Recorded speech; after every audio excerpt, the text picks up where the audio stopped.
Welcome to episode 23 of Paranormal Unwrapped with Krista Raisa and Jack Roth. Krista is a channel, teacher, and artist. Jack is an investigative journalist, author, and award-winning filmmaker. Vivian Chauvet is an Arcturian hybrid, ambassador, spiritual teacher, speaker, and conscious channel. Today we are discussing soul groups and synchronicity. Welcome to the live broadcast, everyone. Very happy to have you here. We have our return guest, Vivian of Infinite Healing from the Stars, and Jack Roth of J3 Films. Good to see you guys. How's it going today? To see you. Going great. Good to see all you guys. We have a fun topic today, right? Should be interesting. Soul groups always interesting to me. Always has been. Well, guys, we've been reading the same book, so it is. Great book, by the way. Highly recommended. Yep. Michael Newton, PhD, Journey of Souls. He also wrote Destiny of Souls. And I want to say, which one did he write first? I can't remember. But I would read both. But they're just really good. A ton of information. And what I like about it is it's based on, he's done, thousands of firsthand, interviews with people and putting people under for hypnosis and really digging into the, kind of for people life between life. And there's so much interesting stuff there, but yeah, so this is going to be cool today. I have a ton of questions, of course, for Vivian, and Vivian, this is my, I'm very interested in this for a lot of personal reasons, but I think all of us should be interested in this for personal reasons because we're all part of soul groups. Oh, absolutely. Soul groups are very important. And it starts by understanding your own self, your soul, how you are within your own soul group, sometimes with yourself, in terms of incorporating the multidimensional aspect of yourself that you can call as a group, if you look at it this way. But definitely soul group. And the book that Krista, you just showed on the screen, one of the things I liked about it was when Dr. Newton talked about the different level of soul, beginner soul, intermediate, and advanced. And if you look at the way it is described, you can already apply it when you look at people overall, the way they behave consciously, the way they connect, the life path, sometimes the repetition of, same mistakes, or there's a certain pattern behind it. You can you might be a young soul or a beginner soul. You come to here to really learn, certain trails, so to speak, on your journey. So, and the subject, as you know too, Jack, is very personal to me too. And we'll brush up on that to give example on how it can really tie at a deep, deep level. And I'm happy to share some personal experiences and understanding and whatever the team has to say, of course. Awesome. Very happy to be here. Thank you so much for both of you. It's always a pleasure. No, you're welcome. We love having you on. These Friday talks are really great, so we look forward to it. Krista, what do you think about soul? I know you're reading that book, and well, let me ask both of you this question. Krista, you can answer first, but what is a soul group? That's probably a good way to start this. I mean, sometimes it's hard for me to describe exactly what it is, but what do you think? Yeah. Before going into this book, I came across soul groups in Joshua David Stone's book, who wrote an Ascension book in which he's reported more from Hinduism. And he says that 12 human beings make up a soul group. Here they talk about 15 to 20, and it really depends on your agreement. And the larger collectives that are not your intimate cluster group, the consciousness of Bashar through Darryl Anka channeled galactically says we have cloud servers, and then they extend to 100,000, then to 200,000. And so from Joshua Davis Stone's 12 individuals, when those move into a monad, it's 12 groups of 12, which is the 144. Just really simplified. I don't think it really matters about the number, but it just helps to get your mind to see that possibility. Right. Vivian mentioned the ages, which is this is precisely what this book talks about. It talks about how it feels to die, what you see and feel right after death, and when he gets into soul groups, he's talking about how older souls have an easier time with the death process because they've done it so many times. Mm-hmm. And then so the transition process is kind of unique for each individual, but over time you adjust back into the spirit world, into the astral plane first, and then it explains how you move towards your soul group. So this is my understanding, is that when we're in the spirit world, we are sort of drawn to them somehow. But can you know them on Earth? Can you know how do you know someone's in your soul group? Is that even possible? They say if one person ascends for the soul group, the whole soul group ascends. That's a great question, Vivian. That's a great question. Yeah, it's a great question. Stone says you don't see them on the Earth, but people say their twin flame is in the astral plane, so I can't really argue if that's what you believe. Well, I think that there's a multitude of layers to it. And just to brush up very quickly, when you talk about the nomad group, the 12, flight 12, the 144, right away I thought about, the soul. The soul came from Venus, and they came as a soul group and incarnate on the earth, what we call the 144,000, the volunteer that came as a soul group directly from the original mandala. And with the master Sanat Kumara, we heard about that, the 144. So when you said that, I'm like, here's a beautiful heart-based energy example of a soul group that came from an advanced ET civilizations and came to the planet as a big soul group. And that's why I wanted to mention it, because I felt my heart chakra really opening right there when I felt their energy coming from Venus. It's the ascendant part of Venus, of course, not the 3D planet we see with a telescope. But at the same time, can we be in touch with our soul group on the planet? I feel absolutely yes, that there will be some of them who will be incarnating. If you look at just at our family dynamic, for example, if you look at some of the times the family you're incarnate back into, will have either an opportunity for you to learn immensely at the soul level of you come set to reach, but at the same time, after time, your soul group to your family, you've done that before, that, you were the grandfather, today now you're the son, and then your mother became your mother, and so forth. So that soul group right now is definitely a prime example of being incarnated together, as an example of soul group. If you look also, it's called soul groups or waves of volunteer that came on the planet. It can be considered as a soul group if you think about it.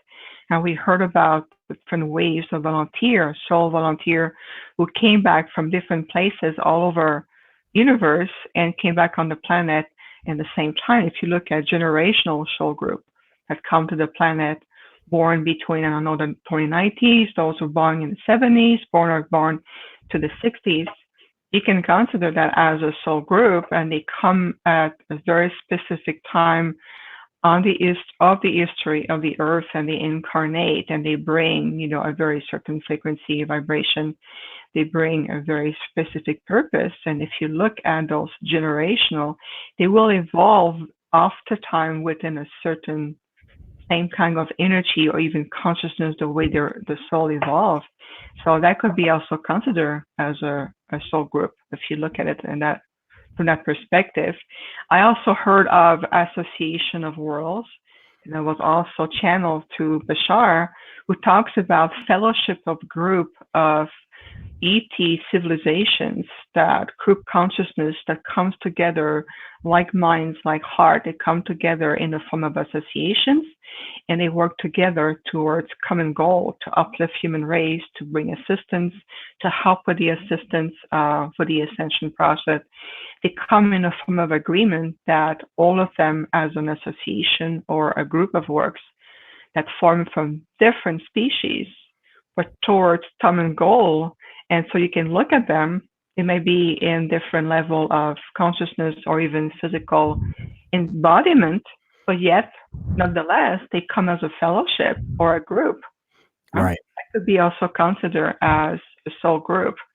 On a more personal level, we also heard of twin flame, when there's an aspect of your own soul can incarnate at the same time as you. I know personally that I recognize someone from my really intimate core group when I was a young child. When I was 5 years old, I recognized an adult that I never met physically at the time, that I knew right deep in the depth of my being, and I was 5, mind you, but I knew in the depth of my being that that person was very important to me, and that person was part of the very intimate core group that is directly connected to me. And as the odds play out, we finally eventually met. And even though, he was a lot older than me physically, and he was in another country than I was, destiny, so to speak, life brought us together, and we were able to collaborate together for a number of years. And even though physically today we are disconnected again, on the astral plane, at the soul level, we are in constant communication. And one thing that he's teaching me, yes, it's a masculine polarity. One thing he's teaching me is to the return of the concept of what pure unconditional love is truly about. And every time we are in connection, his teaching is our interaction have been deepening. And I can see that his masculine polarity, his masculine expression is a direct expression of me, but we're just evolving into physical body. It's very profound. It's sometimes challenging to, say in words, but our relationship, so to speak, has deepened, even though physically we're not talking on the phone, we're not texting, I'm not sending him or the same email, but there is this constant connection, and how we've become such teachers and mirror for one another. It's extraordinary. It says their cluster groups are gender mixed. Right. I would imagine. See? Well, yeah. I'm going to throw a lot at you guys, and then I want to see how you answer this stuff. Okay. Because I have a million, like the first thing that comes to mind is intuition, right? We're going to talk about synchronicity, right? The idea that it's synchronistic, and it's always synchronistic with soul groups and soulmates. There's some type of synchronistic energy going on, right? So, but I almost feel like you have to use your intuition in order to understand and say, you know what, I could see that person being part of my soul group. I always looked at it this way. It's easier for people to identify soulmates. I think it's a lot easier for most people to identify that, say, well, it's the person or people I've loved deeply in my life for one reason or another, soulmates, right? Or whatever that might look like to people. With the soul group, I always thought, like, as an example would be, now this is assuming, I always thought that soul groups reincarnated on Earth and on other planets and in other dimensions, whatever, but they were in a place together to help each other learn and grow. So if that's the case, then you can go way back to Jesus, right? And his followers and the apostles and Mary Magdalene and all those people. I see them as part of the same soul group when they came down here, and they were all on purpose to this. They all had a common purpose. They were all they learned from each other. They grew from each other. And in some cases, they even they betrayed each other. It wasn't all right. I mean, there's negative associated with it too, because we're learning from it. So I look at those kinds of things. That someone said to me once, I thought this was really interesting. He goes, it was a soul group. He goes, the people that worked at NASA during the 1960s trying to get man to the moon, that worked on the Apollo mission, all those people must have been part of the same soul group working towards a common mission. that, you know, that they were trying to do all this stuff and they had challenges, and because it has, to me, I think it has to be people, you know, and you connect with and you really feel drawn to. So in the end, you're going to be, I would think you're drawn to your soul group in some way, shape, or form in order to complete your life's purpose. Now, I could be wrong, because Chris, you mentioned this one guy saying that you really don't incarnate necessarily soul groups on Earth or on wherever they're coming. So I don't know. I don't know what to think. I always think that people like you guys are, you know, very, very similar in the way we think, right? And the way, and the things we're trying to accomplish in this lifetime. And we're all coming at it from a different area, but we're doing it together. And right now we're on the same show together with the same, with a certain energy, trying to convey what we're trying to convey. So I guess one of many questions would be, how do you really know who your soul group is? Or is it more about a common purpose? Is it more about emotional connection? Right. Okay. So here he talks about what we should do.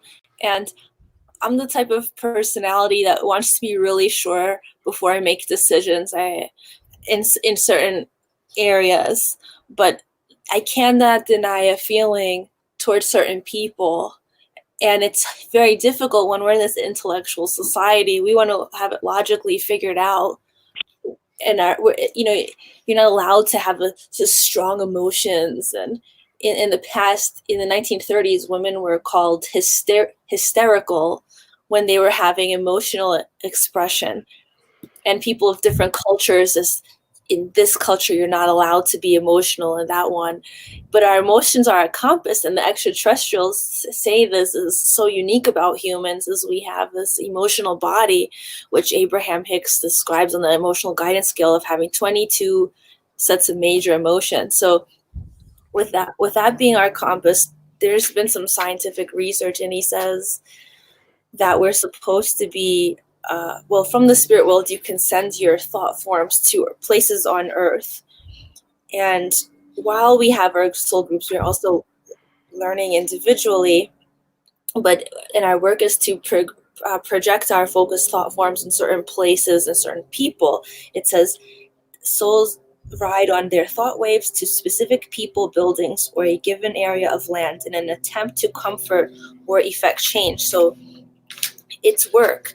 And as a Venus in Virgo, I always think it's when you want to help somebody, is that person you really want to help them, or they just show up to help you when you really need it. Is they just kind of show up in your lives.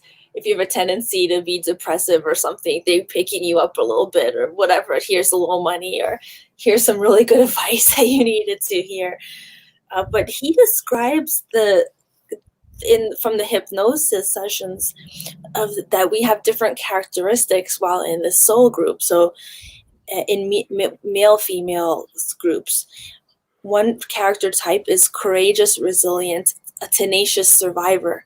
The second is gentle, quiet, devoted, rather innocent. The third is fun-loving, humorous, a jokester and risk-taker. 4 is serious, dependable, cautious. 5 is flamboyant, enthusiastic, frank. 6 is patient, steady, perceptive. 7 is thoughtful, calculating, determined. 8 is innovative, resourceful, adaptable. And so your group has a tendency towards one of these, or it has a common theme or trait. So if you're a daring group, you would appear, the least daring in that group would appear daring to another soul group. Mm-hmm. And he talks about what Orion Council talks about, which is expression. I'm like, what is this? In the last channel message, they kept talking about expression. Oh, no. The last broadcast I did analyzing the session number 10 from Orion Council here, like expression. Like, this is some soul eminence. Well, on 143, under beginner soul, he says the desire for expression of self-identity is an important motivating factor for souls choosing to come to Earth to learn practical lessons. And so we're different in the spirit world than in physical body. But have you heard of the idea that star seeds supposedly are sprinkled throughout the planet because we have work to do? Are we separated for a reason? Or are they just there and we don't recognize them? How in the heck do you know? Because I want to know who's in my soul group. Wow, that's a lot of material. There are so many subtleties and layers we can dive into, like peeling a big onion. But look, in terms of, let's go back to, the navigational map that human beings have in terms of utilizing our emotional center and to the emotional body to make association, to recognize, to feel, to connect, to feel that we're part of a tribe. We want to connect to our tribe or our soul group. And it's true, ET beings, many ET beings are very amazed with how unique the emotional center of human beings are. And think of it as your navigational system at the same time is on what relay do you listen to your guidance. Because when you become like really, really emotional, then it's easy for us human beings to start to fall into the labels. You're my soul group, you're not. You're good for me, you're not. And then we put labels on everything, and it becomes a little bit of a race, and we're chasing after. And so we have to listen to our deeper sense of connection. So, for example, have you ever had, an experience when you meet someone, even though physically in this lifetime you don't know that person per se, or you may have heard of that person, and then but just the fact of meeting that person or to be in the same space of that person creates such an impact on you. How do you justify that? Then of course your lower mind will say, well, you were emotional, it was a point of attraction, a person was this, and then it will pass. But in reality, it start to this impact on you start to change you, to change your value, to open your perspective. It start to create change even consciously that you go like, wait a moment, wait a minute, wait a moment, huh? That moment of space and time of meaning, that junction happened to synchronicity was a lot more meaningful than what my mind led me to believe or what my emotional state told me to do in the beginning. So like any map or navigational system, you need to upgrade. And the upgrades, and as you move and start to have a higher understanding, to research, wonderful book, like you said, will also ask your inner being, what does this meeting mean for me? And did I just potentially awakened consciously to the fact that this person I met is part of my soul group, is part of a group that is very much attached to me in terms of soul evolution, in terms of even before incarnating, we can say, hey, we know each other for thousands of years, of eons, and then we're going to come back together. And what we're going to be for each other is a point of reflection that by meeting in that point together, we're going to create a point of awakening. And you're going to awaken first. And then through that, you're going to help me to awaken as well. For example, I know because of my personal connection with that person that when I woke up right at 5-year-old, I was 5 and I woke up, it's almost like a bing went into my third eye. I saw a flash of light. And then I start to have a deeper dialogue at the soul level that says, do recognize that even though you are in a very young age of your human life, you just awaken at that moment, and that person is going to come later on in life. All you have to do is know, understand, feel, believe in it, and the synchronicity will continue to unfold. It took, in realistic, let's say I was 5, it took probably 29 years in the making of following that path. And we did eventually meet and collaborate and work together, but it took all this time.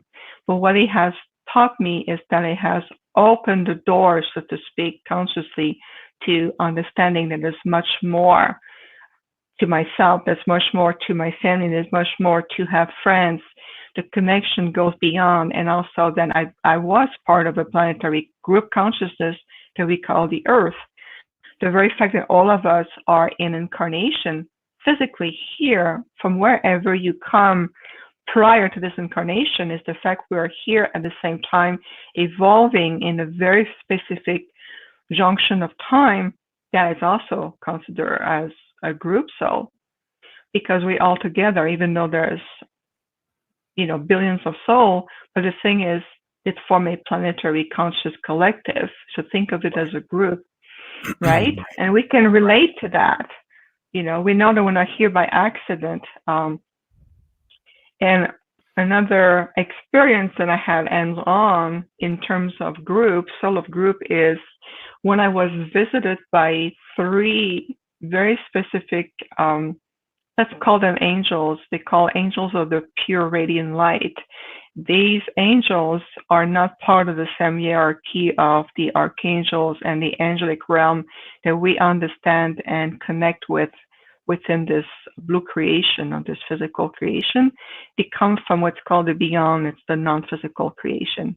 And to that non-physical point, they also have angelic being of the true radiant light, and they always come a pair of 3, and they are in charge of bringing the next group of soul, a soul group, very specifically a group that are ready to come from the beyond, the non-physical, and then they're going to be escorted, if you want, into the blue creation or the physical creation, so they can start to experiment physical incarnation, whether it's on the Earth, whether it's on other planets, in other galaxies.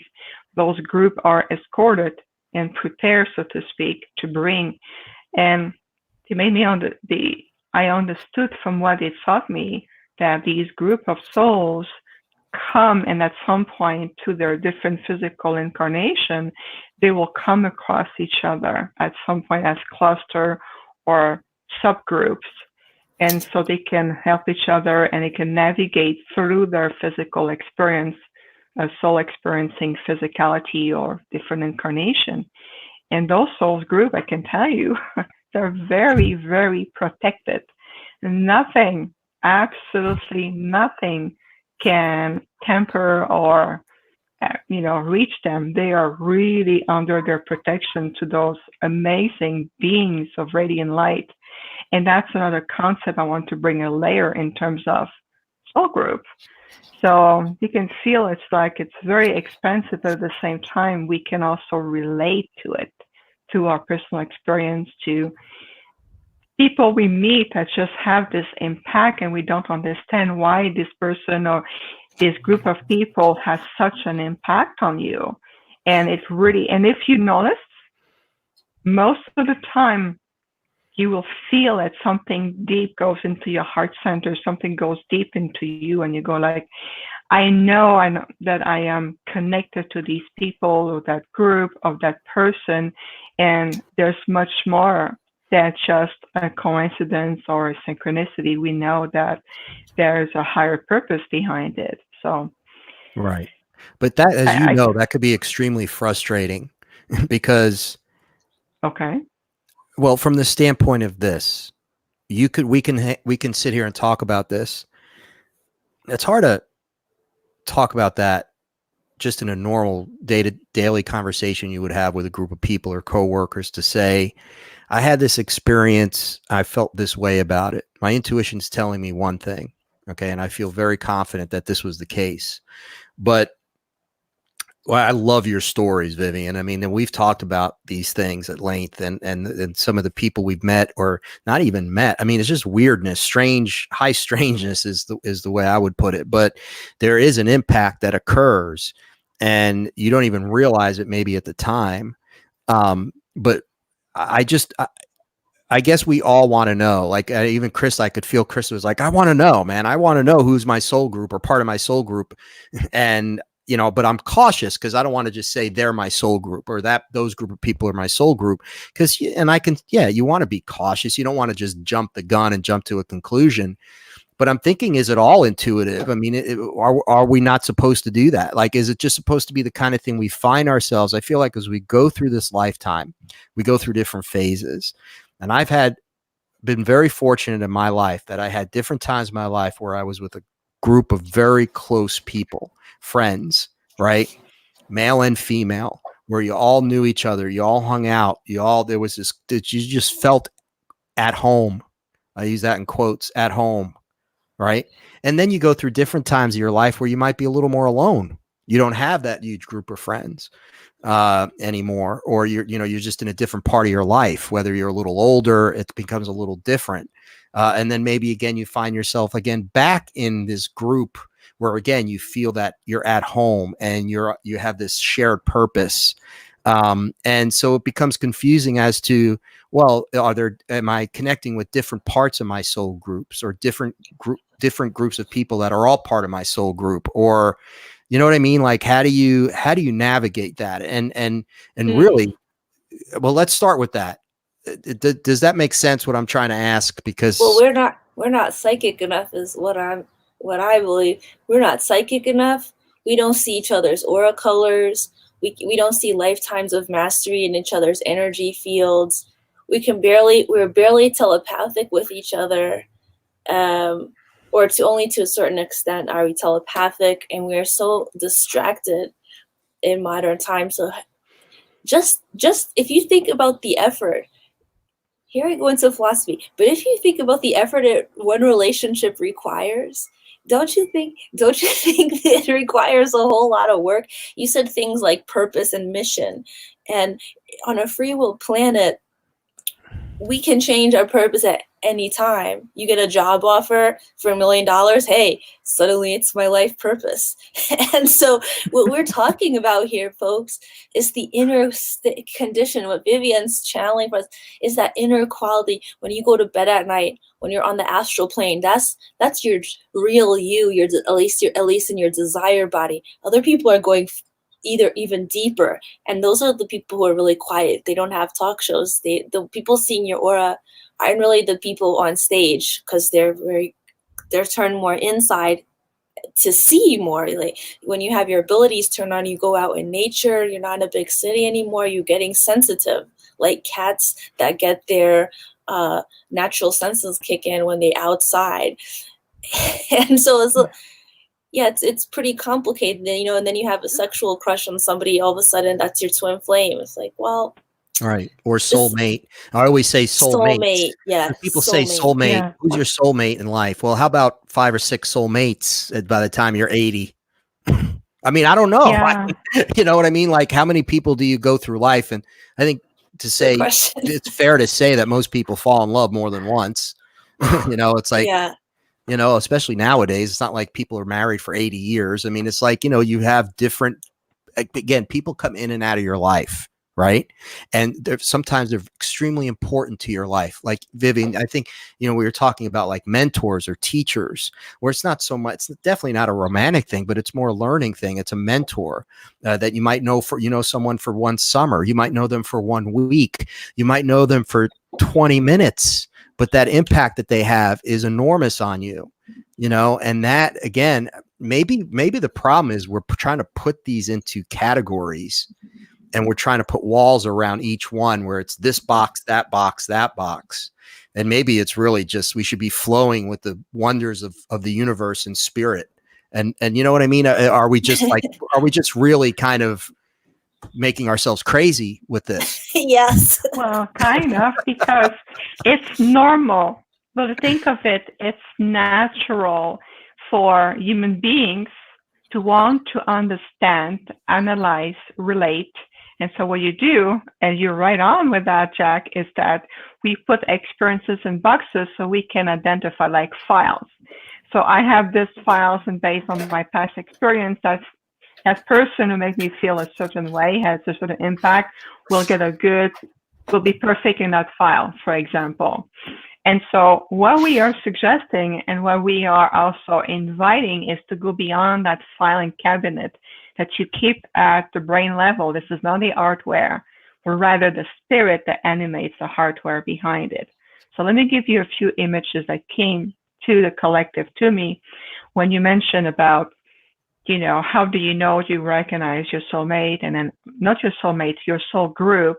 And then within the soul group, some of them will have romantic function, others will have more teaching function, friendship function, and so forth. And we do put function to help everyone to relate to. But think of it as like, you have a child, okay? Let's say a son or a daughter. You love that child with all of your heart. You raise the child is part of your life and go to school, and you are part of, you come up within their energy field. At some point in life, the child grows up, become a beautiful adult, and says, I'm ready to move on out of the house or the cluster that we call family, and the child goes out into the world, right? And the child can be away from home for a long time and come visit from time to time and so forth. During the time the child, as an adult, explore his or her life, is the child still connected to the cluster called family? Yes. They maybe not have as many phone calls as the parents would like. They maybe not as many visits as they would like. Nonetheless, the connection is there. And I'll give you a real life example. From a human point of view, I originate in this lifetime from Montreal, Quebec, in Canada. I moved to Arizona, USA about 14 years ago. Yes, it is a physical separation from my human family. I have no human family from my point of origin in Arizona. I built another family that is very complementary through friends and now my soon husband to be and my stepchildren. However, if you think about it, is one thing that my parents, my human parents, and even my brother, and bless his heart, is such an amazing soul, always keep telling me is that we are closer than we were and we're always next to each other because the physical distance has no importance. The fact that as I grab the phone once a week and call them, it's like I thought I saw them a week before. The continuation of our connection is such that we are transcending the limitation of being physically separated. We are in two countries, we are in two time zones, and so forth, right? It's 3D.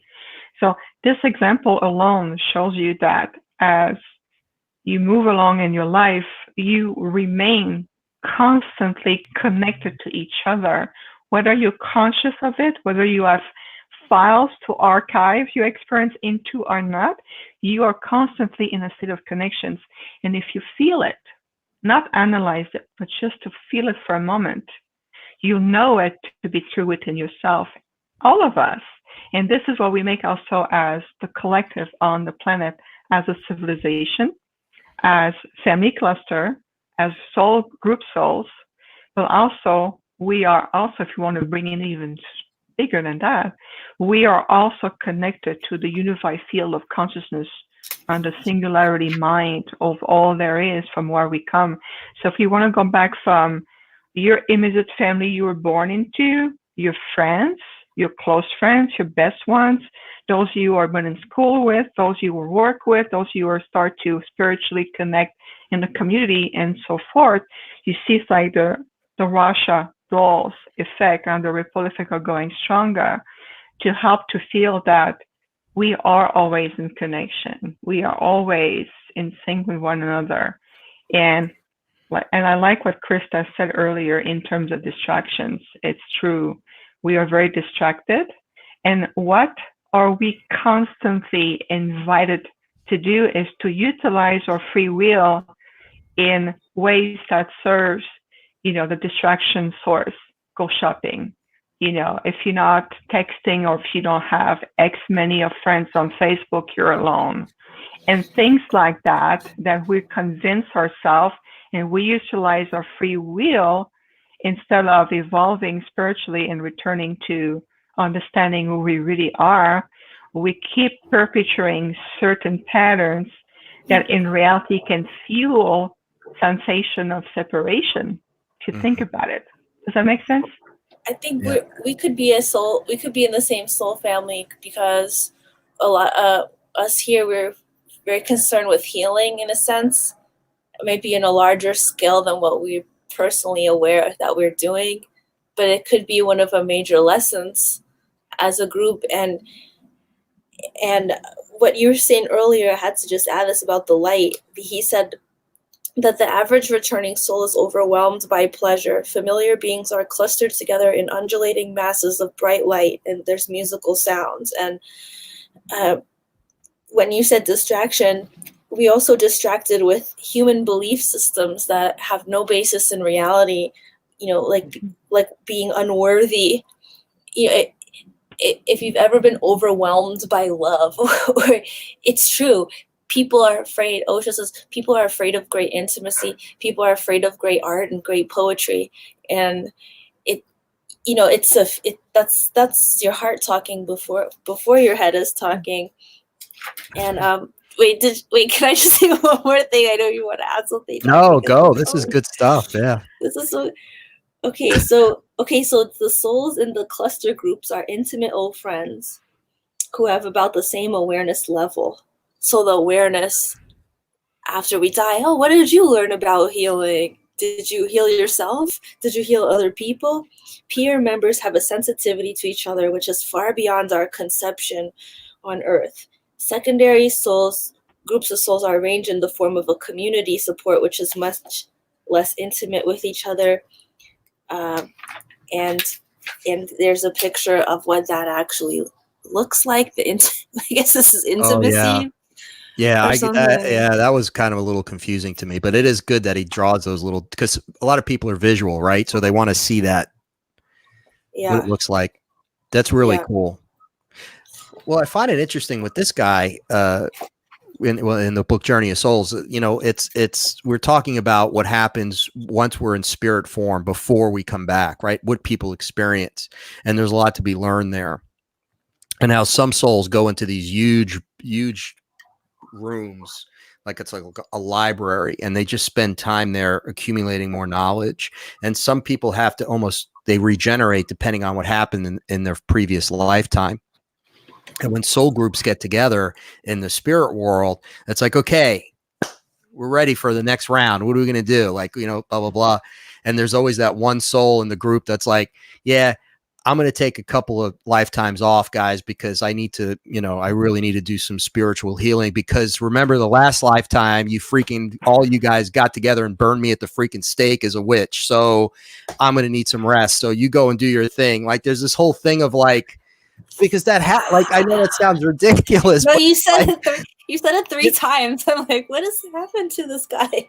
Yeah, well, no, seriously, because people have to. There's spiritual healing that occurs as well, and so like the idea of a soul group, they might not all go back together every time. At least that's I remember him talking about that. Like, might be I'm going to take a rest. I'm going to take a lifetime time out here because I need to do this or that. But we'll always get back together. There'll always be, you know what I mean? They'll never, because it's infinity, right? Nothing ever ends. So they'll always get back together at some point. And I found that to be very interesting. I don't know if either of you have had experience or have ever talked to someone or have gotten those kinds of channeled messages about that kind of thing occurring. The Ryan Council says that soulmates are of the same spark. So it's a very spiritual answer from them. Okay. Whatever that means. Yeah.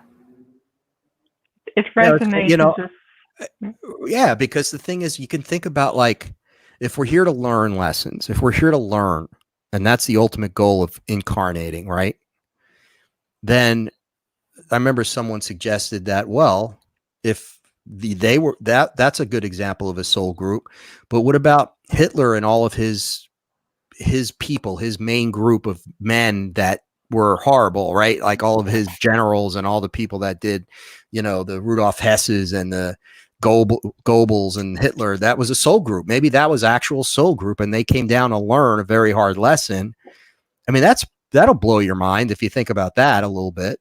That maybe that was a soul group, and maybe they were young, a young soul group, and they couldn't handle what they were put into, the situation they were put into, and they didn't react well, and they caused a lot of very negative things to happen.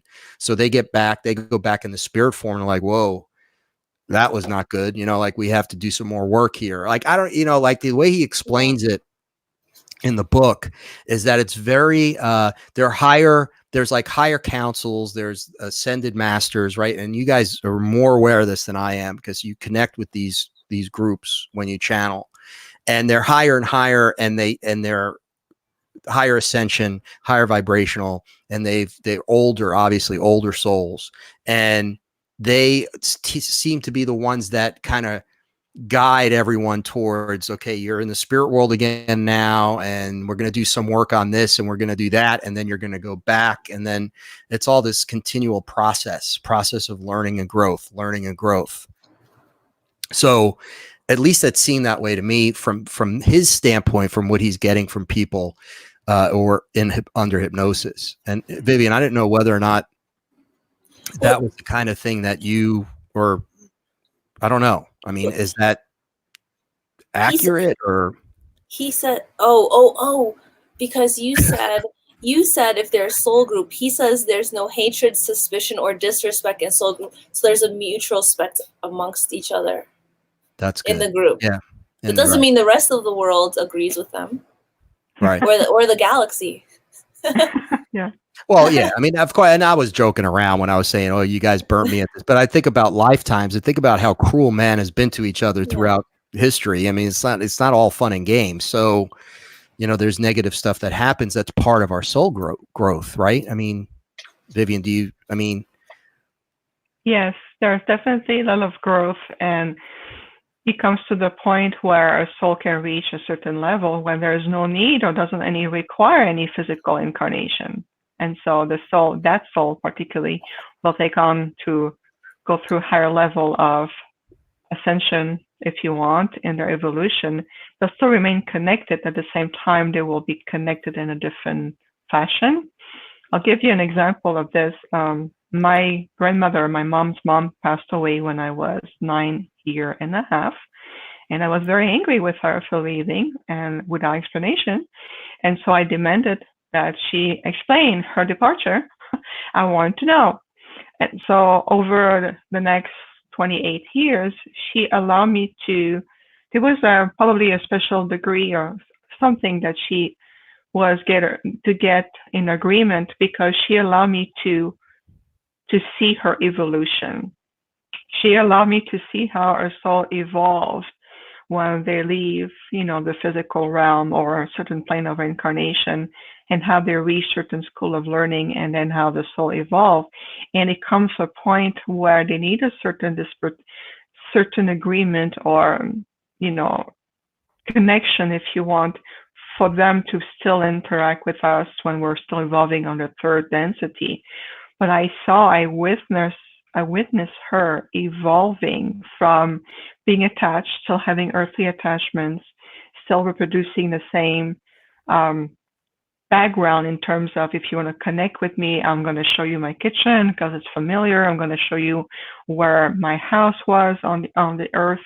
And then it come to the point where I was evolving with her consciously, and there was no need to reproduce a familiar background to make me feel comfortable to connect with her. And then towards, as the connection was starting to evolve beyond the dream state, I couldn't see her as much anymore because she reached a high level of evolution in her light. She showed me that she became this beautiful being of pure light. And one of her roles that she was taking on is she was escorting souls who departed from different physicality or different incarnation point. And she was like a leader, if you want, for like a better word. She would lead them to the next phase of their evolution. And I saw thousands of souls following her. And that was the last time where I consciously had a direct connection with her. Same thing with one of my guides. We have guides that we work with. One of my guides, he came to me when I was 13 years old, and he allowed me to show me who he was. He was a famous person who died in the 1950s, and he was very well known, and he was one of my guides. And so for many, many years, for over 20 years, he would come, even appear physically, so to speak, in my room, and then we will have long discussion, and he will come in my dream state. I will call upon him. I call upon my guide, and he will come, and we will have discussion about his life. And there was some aspect of his life that he did not understand why the public was reacting in a certain way, why there was still such a big deal about him, why people are still carrying T-shirts with his name and his face on it.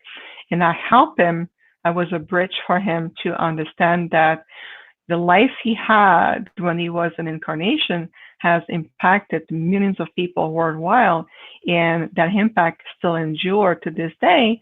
And so, but at some point he evolved too, and to connect with him now, I have to ask permission to connect with his soul, and it can take 3-4 days sometime before it happens, and then they take me in a place where it's it create like a time construct where you can come and we can communicate.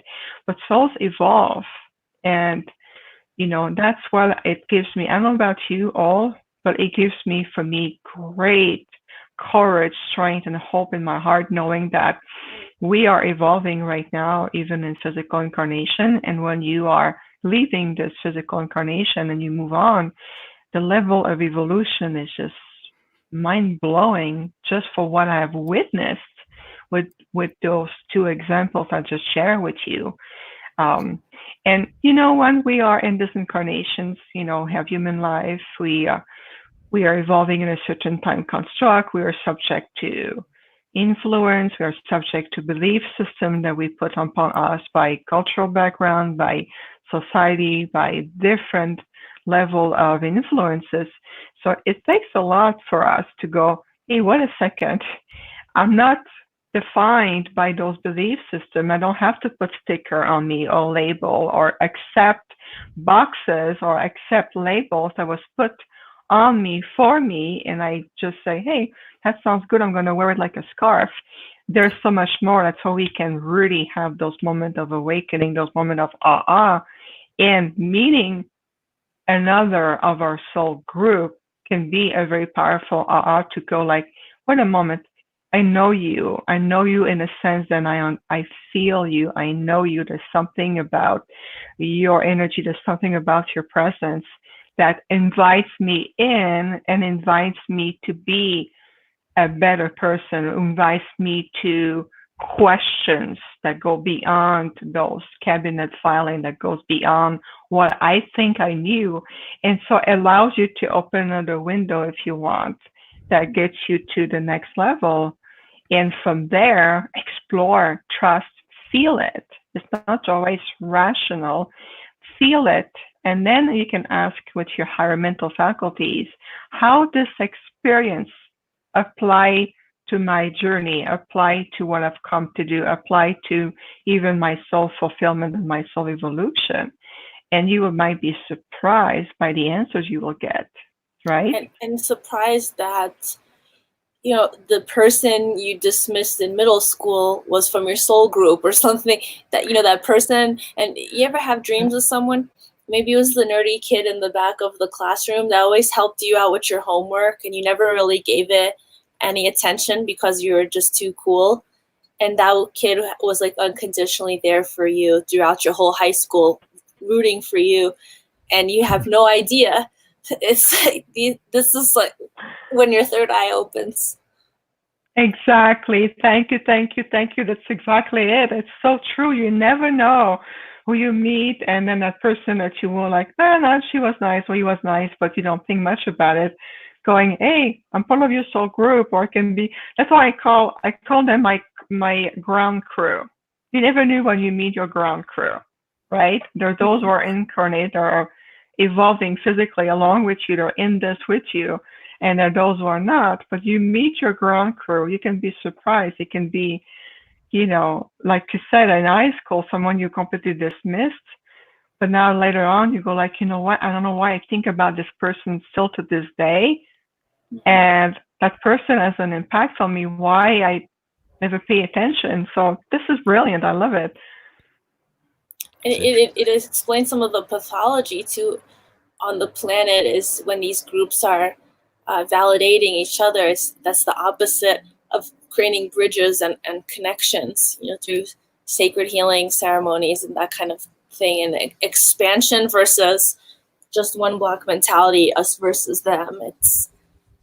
I think these seem to become very clear in the spirit world, and should become clear for people who have some kind of spiritual practice. Like, if your spiritual practice doesn't connect you to others, if it's isolating you. Maybe you want to make some changes in your life. Right. Well, that's what I was just going Exactly. to ask. There are people who live very solitary lives, right?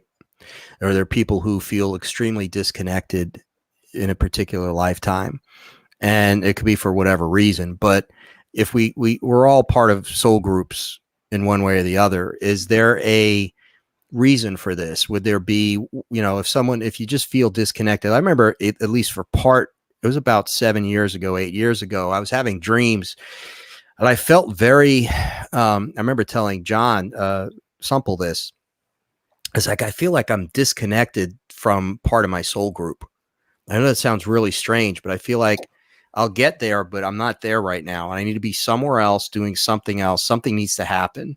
And then since that time, obviously, we started making documentaries. I was even more and more on purpose.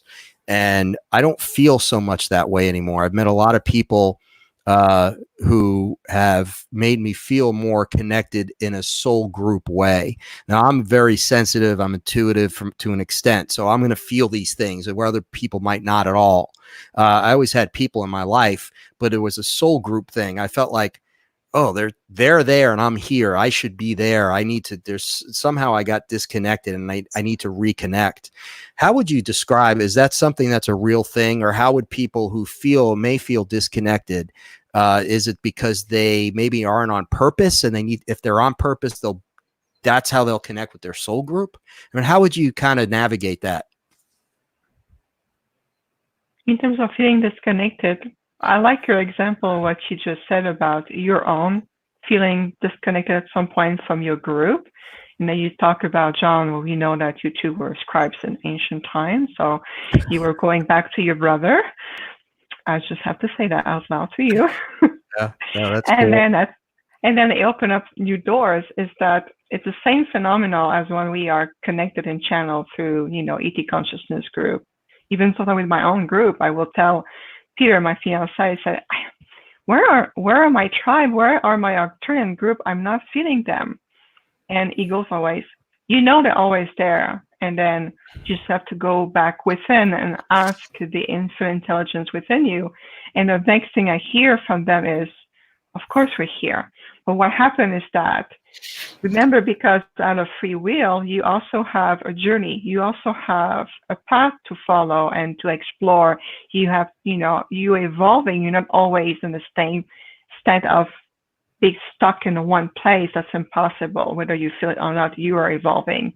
But the thing is, there will be time where you need to be a little bit further away from home, so to speak, and like extend your cord and explore aspect. And then at the soul level, it has to be respected. But it's like, think of it as the rubber band effect. It's just stretching. It feels like opposite of a two hands, but yet they're still connected, right? Yeah, I know. See, Well, yeah. it's still connected, and then you come back as a retraction. Okay. Here.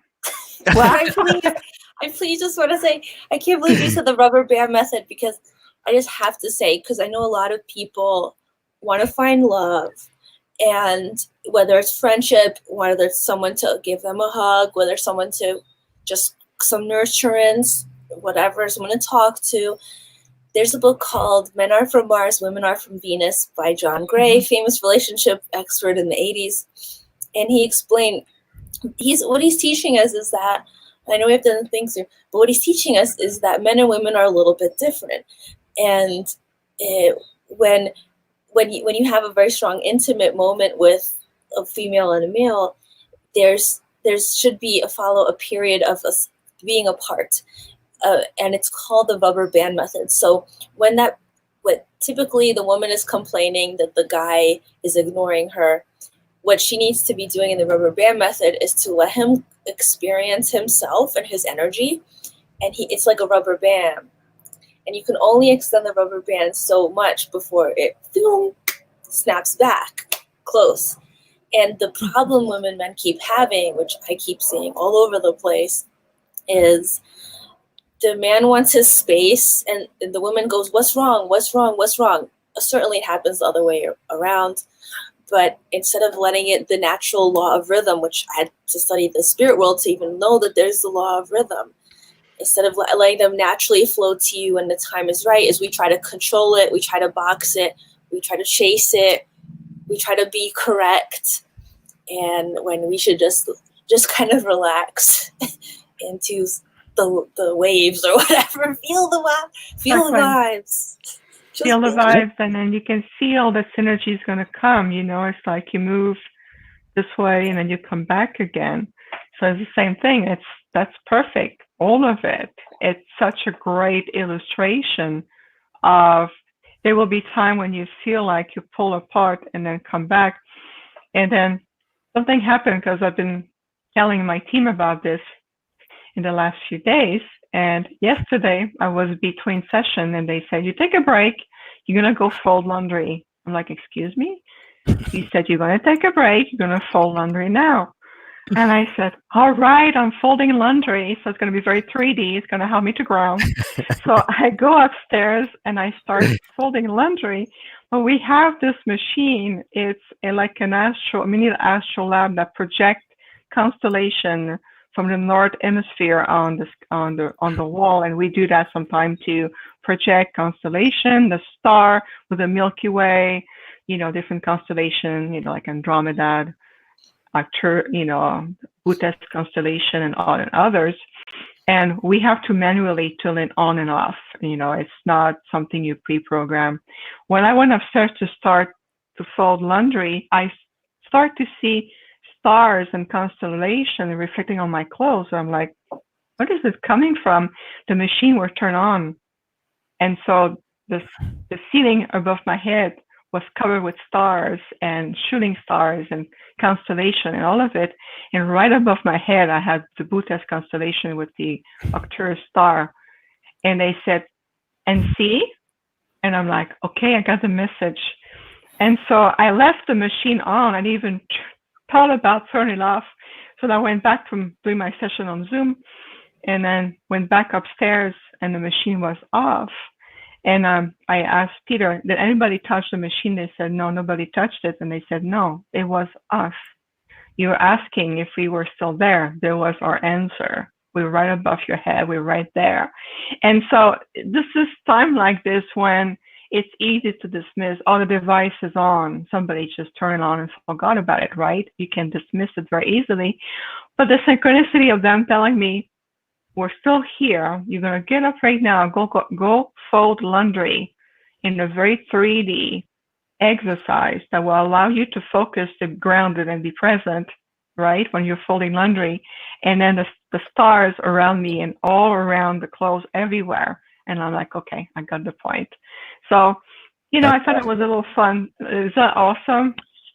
That's, I think, maybe the message here is that synchronicity, it's flow, right? Like Krista was saying about the rubber band and you were just saying about this. It's like maybe the way to really, truly navigate this, the best way is to flow with all this, to trust your intuition, to be open to synchronicities, right? You have to be open in order for you to even understand that these things are happening around you. I think a lot of people never think about soul groups or the idea that there are people in their lives at certain times that might mean something to them. And I think when you flow with energy, right, when you're just flowing with it, that's when things tend to happen.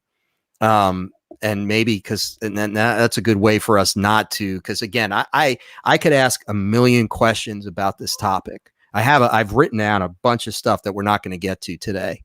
And it's all related to the things that you guys have been talking about, that I'm writing down questions because I have questions about all of it. But at the same time, maybe, okay, yeah, it's always good to try to attain knowledge. It's who we are, right? I mean, certainly for me, I'm a journalist. I have that. I'm always looking, quest for knowledge, right? Quest for the truth. But at the same time, maybe we just flow into it, be in the truth. Be in the moment, understand that that's okay. I mean, it's like if that group of people was my, like I, in a way, feel like, what the stuff we're doing makes us part of a soul group, right? We're all in this, doing this stuff. And Miguel and I talk about this all the time. It's like, well, we're definitely part of the same soul group, because we're trying to look at the work we're doing together. and that's, you just feel it. It's intuitive. And I wonder if that's not the really the best answer to all of this, is just to be intuitive and flow. Flow, be grounded, be present to it, pay attention, accept, and also accepting without having to have necessarily all of the answers, all the question answered. That seems to be satisfactory at the mind level, at the lower mind level. Knowledge is great, but at the same time, it has to be backed up by wisdom. So be present, pay attention, accept, and recognizes that something like when you were told to go right now, go fold laundry, and there's stars all over the ceiling. Well, there's something there for you.